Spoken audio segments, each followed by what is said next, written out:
Welcome to the TCJ podcast, where we discuss curious, thought-provoking, and sometimes controversial ideas through the lens of biblical wisdom.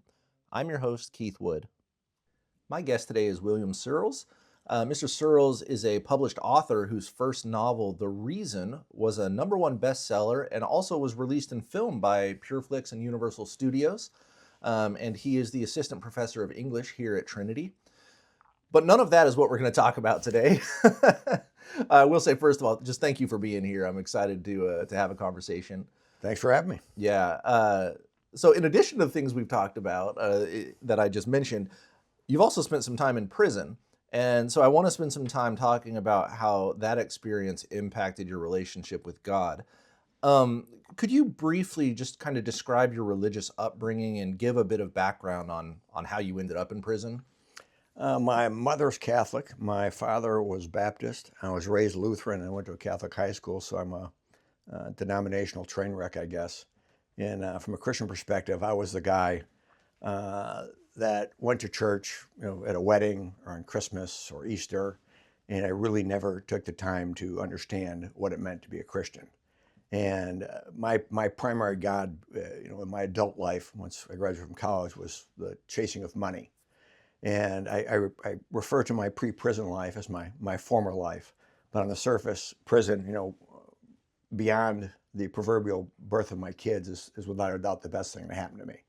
And as I chased money, I got myself into a habit where I would wake up, I'd get up at 5 o'clock in the morning or 6 o'clock in the morning, take a shower, eat breakfast, kiss my wife goodbye, kiss the kids goodbye, go to work, get home at 7 or 8 o'clock at night, very tired, have dinner, kiss the kids goodnight, kiss my wife goodnight, get up and do it all over again without making any God time.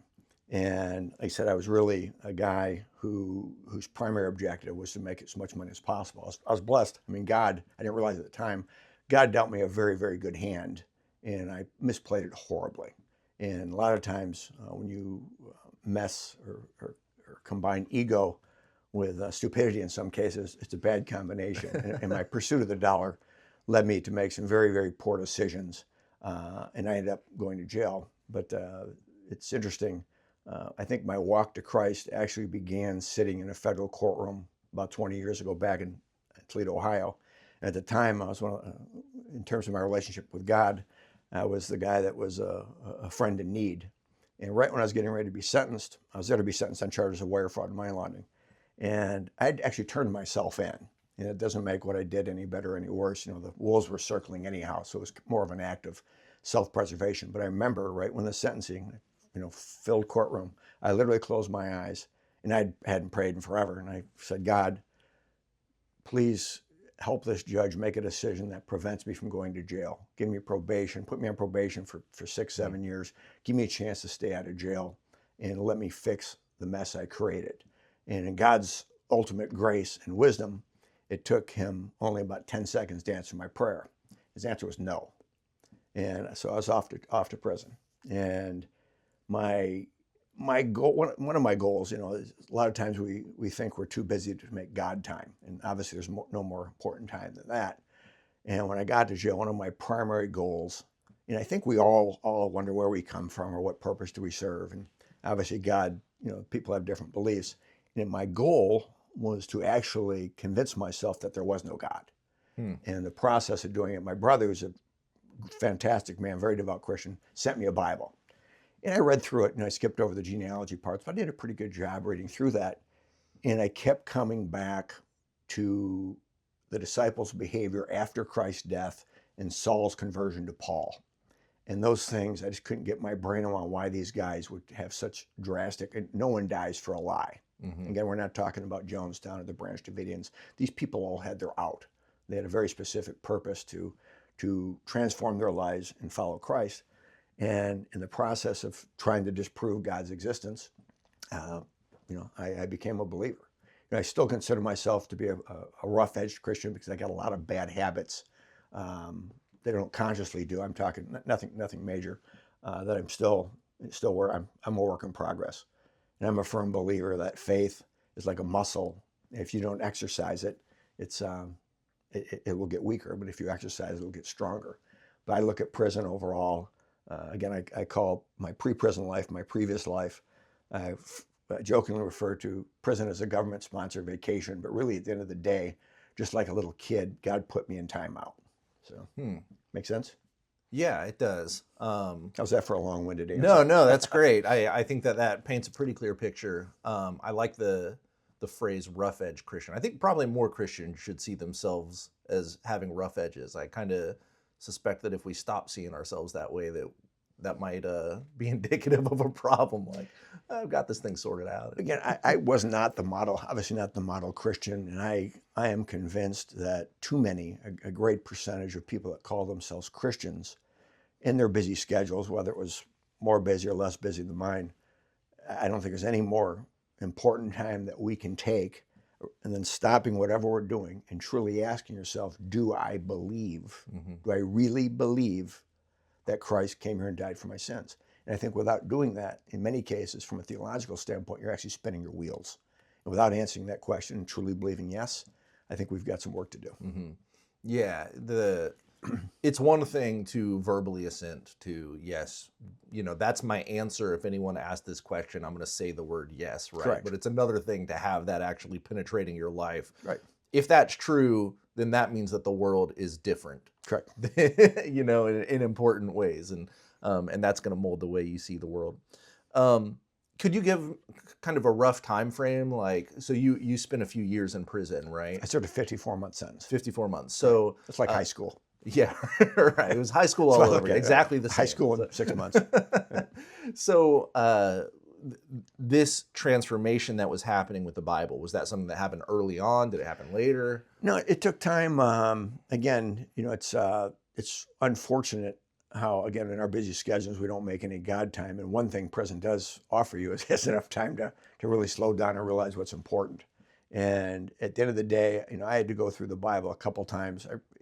To me, I don't know, this might sound wrong, but I sometimes compare the Bible. There's a movie a long time ago called Airplane that came out. Okay. Every time you watch it, you pick up something different. But every time I go through the Bible, I pick up something different. It's amazing how you'll be struggling with something, and there's no such thing as a coincidence with God. You'll be struggling with something, and just you happen to flip to the Bible, and it's just that verse happens to address what's going on in your life. But no, it wasn't something that the light went on. I think it was a slow progression. Again, my primary goal was to disprove God's existence and get that cloud out of my brain, which I think a lot of us struggle with. But I slowly, again, the more I read, the more I studied, the more time I spent with other Christians, my faith grew. And again, I think it's something we constantly need to work on and feed. So, can I ask you about that cloud? Like, you want to not believe in God anymore. Is that because when you believe in God, there's a certain amount of responsibility there, or accountability that you have? I think there's definitely some accountability, particularly when you consider, the day will come where we're judged, based on our activities. And one thing I'm really thankful for my prison experience, coming out and spending other time with other Christians. Because of the book stuff, I've been blessed to speak at several churches. And I don't want to consider myself to be the poster boy for forgiveness, but I've received a lot of forgiveness. And I think one thing, my story has inspired other people to believe that, we all make mistakes, but regardless of what you've done, whether it's a less of a crime or less of a sin than mine, or more of a sin, obviously no sin's greater than the other, but we're all worthy of God's forgiveness. And I think once you get that burden off your shoulder, get that off your mind, it's kind of like cleaning your house. Bam, here's everything. God, you've got it. And it's kind of like a fresh start. I guess that's where repentance begins. You try to, change your ways. But, changing is not something that happens overnight. But I think having a relationship with God, a relationship with Christ, makes it a lot easier. So do you think that having, when you're in prison, that's a very public sort of affair, right. Going to prison. Do you think that having your sins, so to speak, made public, that kind of postured you to be able to receive forgiveness more easily? Yeah, it's funny when anyone asks me to tell me about myself, I just said, just go on the internet. My whole life's on the internet. It pretty much is. It's nice. It's like, it's almost like a confessional. Everything's out there. And one of my favorite Bible verses is 1 Timothy 1:15. Christ Jesus came into the world to save sinners, of whom I am chief. And I really think what Paul is saying there is, hey, I'm the biggest sinner in the world. What you think about me doesn't matter. I'm forgiven. Christ has me covered. So really, at the end of the day, it's nice to be concerned about what others think about us. But if you get God's forgiveness, you're home free. Yeah. So, and that means mind your P's and Q's moving forward as well. So, Right. I mean, yeah. Shall we continue in sin that grace may abound? God forbid, right? correct. Like there's still benefits to be had in the life that God lays out for his people and everything. Right. But we're not under that condemnation thanks Correct. to Jesus, right? That's a good question, by the way. Thank you. Hey. When so you spent a lot of time with the Bible. Mhm. That was impactful for you. What about other people, chaplains, other inmates? Was this kind of a spiritual journey that you were having by yourself, or were other people a part of it? I think initially it was by myself. There's an old saying, God must be in prison, because that's where so many people seem to meet him. And it's true. I think a lot of people come, oh, he's saved. Oh, God, he met God in prison. I think it started out on my own. I don't want to say I was embarrassed to be reading the Bible. I think brand new in jail, and here's my Bible, and oh, here we go again. Yeah. I didn't want to come across as that guy. And I just, every morning I'd read a little bit, read a little bit, read a little bit.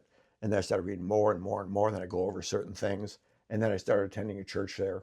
And this, in the spirit of open communication, I was judging other people, thinking, all right, you're in jail. And I'm sitting there thinking, well, they probably think the same thing of me.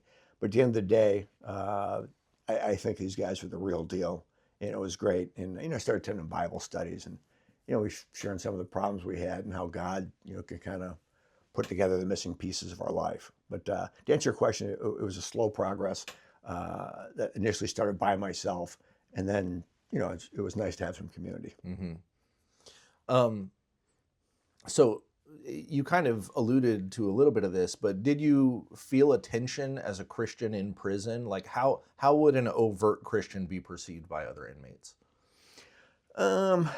I think an overt, particularly someone coming in new, overt Christian, boy, if you're this, wonderful Christian, what are you doing here? Mm-hmm. I think would be the general perception of Yeah. that.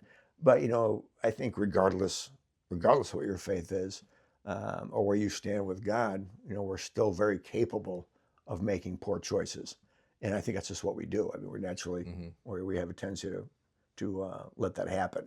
Yeah, but from a Christian perspective, it's nice to have God on your side, kind of lean on someone or have him help us out. Mm-hmm. So having come to God in prison, do you think that conversion context shaped your opinion of Christianity in important ways? Like, do you think that you approach Christianity different from how the quote unquote average Christian would approach Christianity because of your time in prison? I'm very thankful, particularly from a faith standpoint. Prison is one of the best things that ever happened to me. And I'm thankful from a perspective. I think it just really gave me the time to slow down. And though we all have that time in the regular world, most of us don't make it. Right? I don't think most people make it. And again, I think there's an overabundance of Christians out there that have never taken that time to ask themselves if they really believe this. And a lot of people are living under the illusion that simply going to church or calling yourself a Christian gets it done. And it's my understanding that doesn't get it done. That make sense? Yeah, Good. I think so. You talked already about how your experience in prison is kind of related to how you understand forgiveness. One of the aspects of religion that I think every religious person has to deal with at some point is the problem of evil. How does God let bad things happen? You've already talked about how you prayed for kind of a way out of this prison situation, and God answered that with a no, and that ended up to be a blessing for you.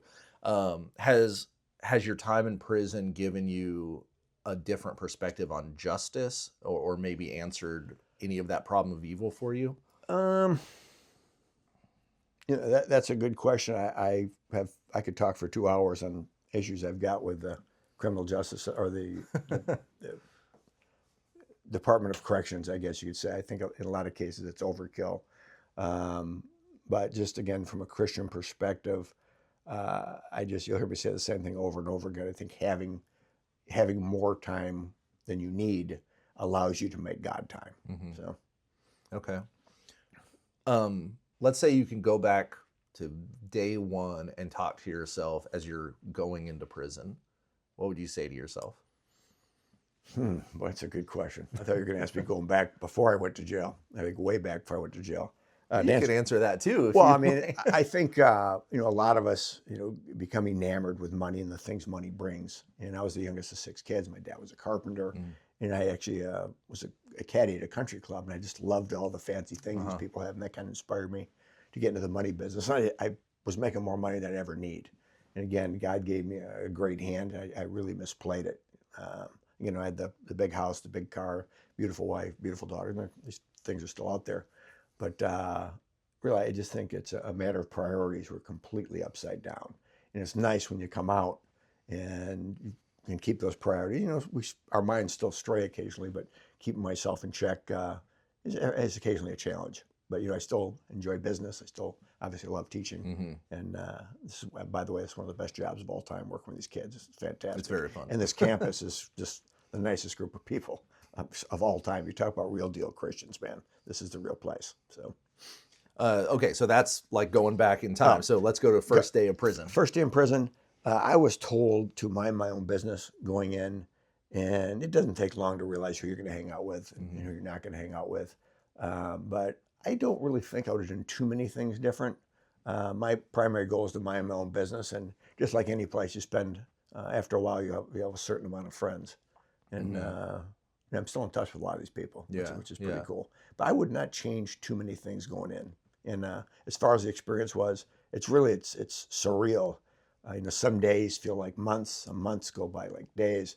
And occasionally, about every couple months, I'd be like, did I really do that? Am I really here? It's quite a mind bender, I would say.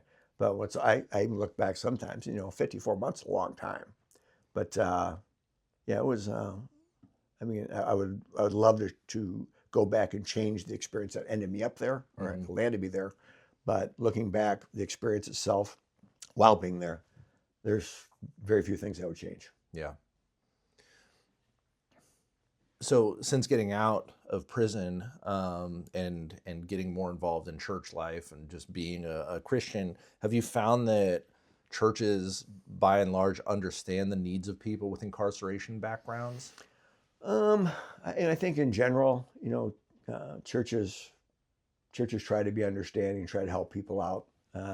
It's ironic, coming out. I think a lot of people struggle with, oh boy, he's a former bad guy. Can't trust him. Stay away from him. Again, God at work, and particularly from my writing career. From a marketing perspective, prison, people want to hear more about it. They want to hear the story. And that really was instrumental in my writing career doing well. But it's people like to hear about those things. I don't want to say it's living vicariously in something I wouldn't want to do, if that makes sense. You would tell me about it. And I don't always share those stories, but occasionally we'll sit down and talk about some of the things that happened, some of the lessons that were learned there. So it's almost as if a lot of people in church kind of get enamored by the dark side a little bit. Is that kind of? Yeah, I don't. I guess when I talk about that, it's almost like people watching TV. Watching a crime show. Well, this guy was really there. This guy really did it. Tell us about it. And obviously there's certain audiences you can't tell some stories to, but it's. I think it's being a person that was incarcerated.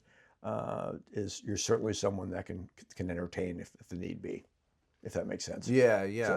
So, that's interesting. I think that people probably are part of it. You hear people who go through a really rough thing in life, and yet God brings them through it, and there's some encouragement in that. But I kind of wonder if sometimes it's not that It's great if we can see God's hand working in someone's life who's been through some really tough stuff. But sometimes I wonder if we just, I don't know, we just like the idea. There's a certain, I don't know, it's kind of an exotic life in a sense. I kind of wonder if... What's the exotic life? What do you mean? Well, a person, take two people. One person has grown up in church and they've stayed in church, and yeah, they sin, but whatever, that's kind of nothing out of the ordinary, as opposed to a person who did money laundering and spent some yeah. time in prison, Right. It's interesting that, like, I don't know that it's right to say that God is more at work in your life than he is in anyone else's life, right? But there's something about the kind of experience you've had that I think people kind of, it's almost a more tangible sense in which you can see God's work. Does that make sense? Yeah, I think just from the inside looking out, I see most Christians, people like yourself, as this work of art. That Stop it. I mean like this. Hey, here's a guy that really leads a life. And I think as adults, we don't like being told what to do. And that's why I say, if you want to clear out a room, start talking about politics or religion, because people don't want your ideas impressed upon them. And I've always said, and again, I've missed the mark a lot, I would much rather demonstrate how I'm living or, model someone like you versus, telling people how great I am. And I look at most Christians like, like this, here's this model I want to model. And I look at myself like, you ever go by this building that's surrounded by scaffolding forever? It's always being worked on. That's why I got to look at myself. Yeah. I've always got something I got to just constantly be aware of. And again, it takes a long time to change. I don't think people change overnight. Right. And this has been something for me that's going on 20 years. And again, I still have a lot of things to work on, as we all do.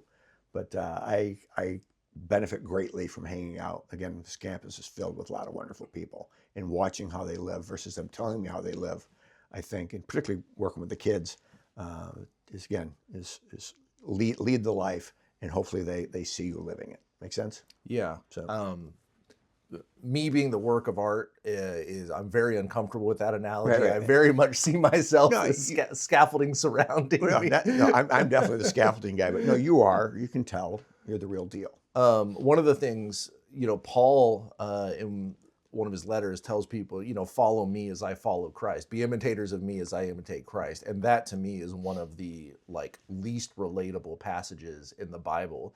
Just the boldness to be able to tell people, guys, I'm doing my best right now following Christ. And so if you follow me, it'll make you better off. I would just the audacity to say something like that. I would feel very uncomfortable, I think, saying that to people. Why would Paul make the change he made? Why would he go from being Saul to basically being the ace of spades of the hunted? Yeah, I mean, he knows it's true, right? He met Jesus and he's seen the truth of it. Yeah. All right, changing gears. Go for it. You've recently moved here to Trinity. You just wrapped up your first semester as an English professor. And it's been very obvious to me, and I think to many others here, that you have a passion for cultivating a love of writing in students. How do you see your calling as a professor and author differently because of your past, particularly the prison experience? I get that. I told myself, I was going back and forth, or people were going back and forth. They're going to tell me you're in jail. You're going to tell me you're in jail. I go, yeah, it's the first thing right out of the gate. Mm-hmm. And I think a lot of times, almost like the Bible verse I quoted earlier, let's get the ugly out of the way, and it's all good that's left, or mostly good that's left. But I think by doing that, I connected or made a connection with a lot of the kids, and with my writing experience, I'm fortunate to have. I understand the classroom side of writing. I understand the real world side of writing, and I kind of blend those two things together, and I think the kids appreciate that, and it's really seeing the progress from the beginning of the term to now. In fact, I'm still reading some final papers, is very, very rewarding, particularly in the world of AI, which is a pretty hot topic right now. Right. So when you were in prison, do you feel like you spent a lot of time planning, when I get out, this is the plan, and I feel direction as a result of this experience? Writing wise? Just generally with respect to your calling or vocation. My writing thing, talk about God's work at hand, or God's hand at work. This is in late 2003. I realized I was going to jail. I was allowed to be out in public, and I was self-surrendered. It's not like I was taken off the handcuffs. But my oldest daughter had just been diagnosed with type 1 diabetes. And again, this is 20-something years ago. At the time when that happened, they were keeping the hospital for a couple of days. And my world was falling apart. I knew I was going to jail. I'd just gone through a divorce. And needless to say, I was not at an emotional peak. And I remember I was at Children's Hospital in Detroit, there to visit her. I got a suit on. It was wintertime, overcoat. I'm barreling down, I'm tall, so I cover a lot of ground in a hurry. I'm walking down a hallway, and I came around a corner, and I almost walked over a young couple that was pulling a little cancer patient in a wagon. And cancer treatment has come light years over the years. But at the time, I'm guessing this kid was 2, had lost his hair, he was super like bone thin, gray. I mean, you could tell he was dying. And for me, it was one of those moments where you realize your problems aren't as bad as you think they are. And there's a saying I've heard several times. It's important to remember. There's always somebody out there praying for what you already have. And here I am worried about my divorce in jail. And despite having diabetes, I still have relatively healthy kids, very healthy kids. And I'm sitting there looking at this. And this little boy looked up and smiled at his parents, and they smiled back at him. And it was really one of those, and I'm not a Hallmark, one of those Hallmark moments, like, come on, man, you get your priorities in order. So what I wanted to do, hopefully I'm answering your question here in terms of writing, something inside of me wanted to create something or someone that would fix those problems, make that smile last, because I knew this little boy was going to die. So I had about a year between the time I turned myself in and actually went to jail. So I started writing on legal pads a story about a magical character that showed up in hospitals to heal people, heal kids like that. And in about, I don't know, 6-7 months, I had about a foot of legal pads, 1,000 pages, writing the story. And I read a lot. If you read a lot, you can usually write well. And I always even tell my students, if you want to be a better writer, write more. If you want to write more and read more. But I had these things, and I wanted to take that. I took it to jail with me, and I wanted to work on the story. And when I got to jail, obviously I became a true Christian. I really got it. I understood that. And, the whole God must be in prison thing. I did not want to be the guy that comes out of prison throwing Bibles at people. Oh, Sirls just got out of jail, Jesus this, Jesus that. Instead of being that person throwing little Bibles out of my trunk of my car, I decided to take the spiritual things I learned from a Christian perspective and sprinkle them in that story. Instead of making a magical character shows up, more of a spiritual character. So I got out and did some research on how to publish a book. And if you're going to be picked up by one of the top 5 publishers, you need an agent. And the reason you need an agent, the agent submits them. The big publishers know that the agents have gone through the stories that work well. And the odds of getting a good agent at the time, a top 10 agent, are like 1 in 10,000. Wow. And once you get one of those agents, the odds of getting picked up by a traditional publisher are like 1 in 50,000. There's 11,000 books released every day, literally every single day. Good night. And independent publishing and self-publishing is a big thing right now. I didn't want to go through that rejection. Still an egomaniac when I got out, watered down egomaniac. So I decided to self-publish the story. This is miraculous. Again, there's bigger miracles, but just got it work. I did not want to go through the rejection of getting an agent, so I was going to self-publish. About 90 days before the self-published version of the book was coming out, they called me up and said, hey, we're getting some good feedback from people here. We should put 100 advance copies out there. Well, great. So I got 100 advance copies, mailing them around. And one of those copies ended up on a receptionist's desk at Thomas Nelson, which is now it's HarperCollins. And she read it, passed it up to the top. And I remember I was visiting my sister, I was sitting on her deck right next to Lake Erie.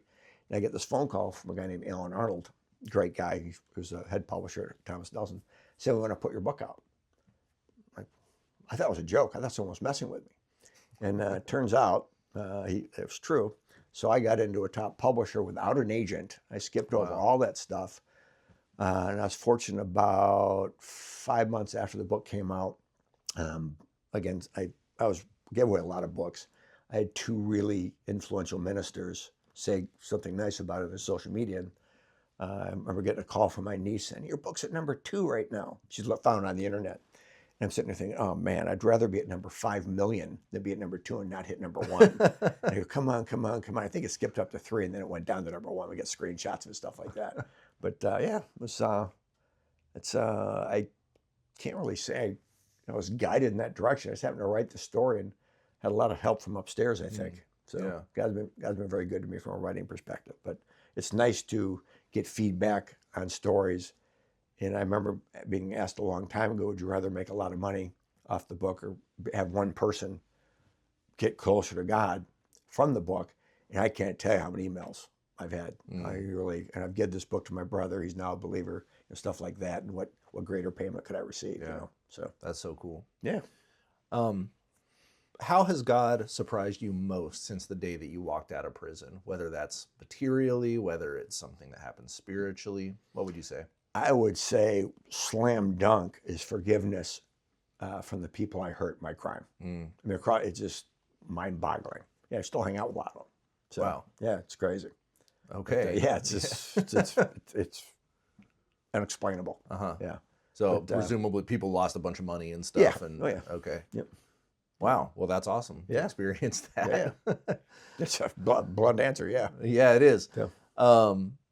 What do you hope that someone listening to this, what do you hope that they take away the most from your story? I would say, you know, we all have our own stories. We all lead different lives, and we all sin. And obviously, we some of us do things that are, despite all sin being equal, arguably, from our perspective, worse than the other. It doesn't matter what you've done. Confront the problem, ask for forgiveness, Mm-hmm. and whether or not you get it from the people, you know, whether it's a spouse or a girlfriend or a child or someone at work, even if you don't get their forgiveness, you get God's forgiveness and you move on. It doesn't matter what you've done. God can help you overcome it. You know, obviously, forgiveness being the vehicle. Yeah. So Your path to prison and your path since prison are anything but the ordinary paths to Yeah. and from prison. What roles do you think the Christian community, the church, ought to play in helping former inmates rebuild their lives? I think again, this not impact me at all. But I know a lot of guys. I was in jail. Again, people make mistakes, and I think a lot of sentences are overkill. Usually, if you're in there for a year, it's like, I get it. Get me out of here. This ain't going to happen again. And you got guys in there for 10 years and stuff that, again, I understand. You know, people need to be punished. But I think employment. You know, I understand. You know, people have different skill sets. But I can't tell you how difficult it is for so many people to get a job. Mm-hmm. Very, very talented people, and I think give these people a chance. You know, hire them, and you know, you be the judge. You know, per se. Uh-huh.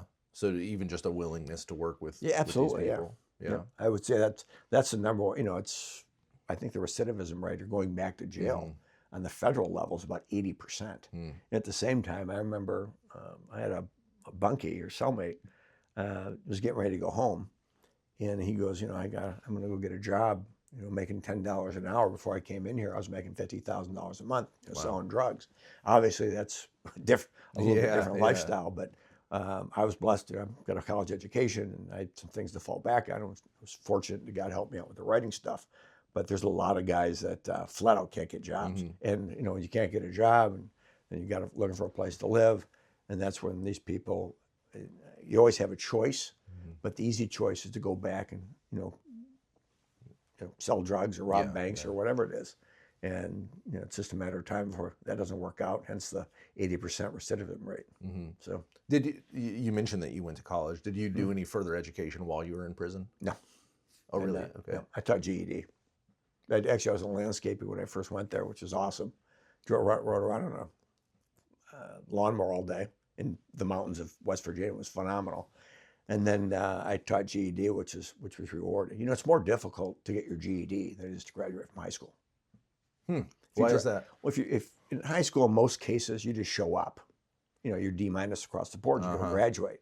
If you drop out in 10th grade or 9th grade, and you got to having to get my GED, you have to go back and study each aspect of the GED to pass. Yeah. Which it takes a lot more effort than just showing up to school. So. Okay, yeah, interesting. So, so there are some challenges to even completing that while you're in prison, just from the. Yeah, there's so many things. I mean, that if the prison system could have a makeover, particularly from an education standpoint, prepared for people to come out. And I think it may have changed in the 20 years or the 15 years since I've been out, but in terms of preparing people to reenter society, hopefully I never end up back there, but I'm giving them a thumbs down. So it's just too bad. And I understand, there's a lot of money involved with providing education to so many people, and obviously our country's got I think it's 6 or 7 times the number of incarcerated people as the second place. Yeah, Second wow. place, so it's just too bad. Yeah. So, Well, I think that you've provided some helpful, both practical and I guess a little bit more theoretical steps that Christians can take toward people who have been coming out of prison. So the first one is helping them understand forgiveness. I think that I would take as a big takeaway from Huge. your story. yeah, And then the second one is just practically jobs are hard to get. Correct. And so there needs to be some sensitivity to that. I think that we're about out of time here, but I've had a lot of fun. I could keep talking to you for hours, but I feel like it would just be way off topic, and it would just be a bunch of things that I'm curious we talk about the baseball field anyhow, so. What's that? You and I have talked for hours at the baseball That's game. true. So. That's true. So, yeah, maybe we'll just bring a microphone the next time you and I are watching a ball Sure. game, and we can Sure. post that. As long as we skip our joke session. Right. Keith and I collectively have the worst jokes of all time. Mine are pretty funny. Yeah. Actually, they are pretty good. I got some new material from you. It's good. Perfect. Well, I hope that our listeners have enjoyed this. I'm sure they have. I appreciate you being here. I appreciate you having me. Maybe we'll do it some other time. Anytime. Thanks for listening in. We'll see you next time.